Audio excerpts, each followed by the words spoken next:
The Sick Rose is about two people. Paul is a teenage boy who's growing up on the edge of London, on the edge of the River Thames in the estuary, and he loses his father in a tragic accident when he's very young, and is a very lonely, troubled boy who longs for a friend. When he does make a friend, it's in the form of Daniel, who's a bit of a thug, and the friendship turns out to be a case of careful what you wish for, because in this friendship Paul finds himself led into petty crime and scrap metal theft, which eventually ends in a murder, and Paul goes into hiding. And in hiding he meets Louisa, who is a woman almost twice his age with a murderous past of her own. And the story really is of their relationship and how they recognise something in each other despite a huge age and class divide. And the closer they grow and the more they confide their pasts in each other, the more apparent it becomes that there is a force from outside who knows what one or both of them has done. And really the book is a race to see whose past will catch up with them first.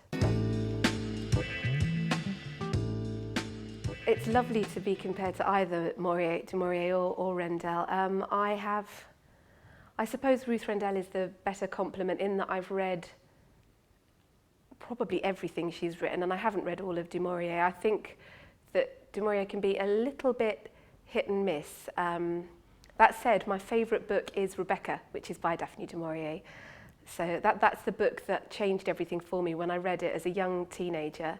And immediately, I'd always known I wanted to write, but when I read Rebecca and I realised that you could write suspense fiction with high style and that wasn't afraid to be also quite romantic and sweeping, I thought, yeah, that's what I want to do. But then I think Ruth Rendell's career is the one I would most like to emulate. I mean, I'm astonished at how prolific she is and how consistently good she is. She's the one who has probably influenced me most in terms of structure, and she's the writer that I think you can learn the most from. And I think anyone who's interested in any fiction, not just suspense or crime or thriller, should read her, because I don't think there's anyone out there who can touch her for plot. My parallel job as a journalist, I'm freelance and I write about health issues, lifestyle, women's issues, parenting. And it's a very different discipline to being a novelist. To be a journalist, you need to be constantly on, reading all the newspapers and in tune with everything, emails on, phones on. And to be a novelist, when I'm writing fiction, the earplugs go in and the internet turns off.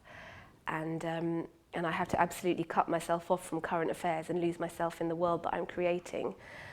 I know lots of crime writers say that they get their ideas from the newspapers, but my inspiration doesn't really come from current affairs or news. I'm much more likely to be inspired by a TV documentary or conversation overheard on the bus. So my news gathering skills don't really come into play when I'm writing fiction, and also I don't really do much research, which I think is partly due to 10 years of doing diligent research and getting all the facts right for the lawyers. I quite like now to just freestyle it. People do sometimes write in when I've not quite, I try to interpret the spirit rather than the letter of the legal system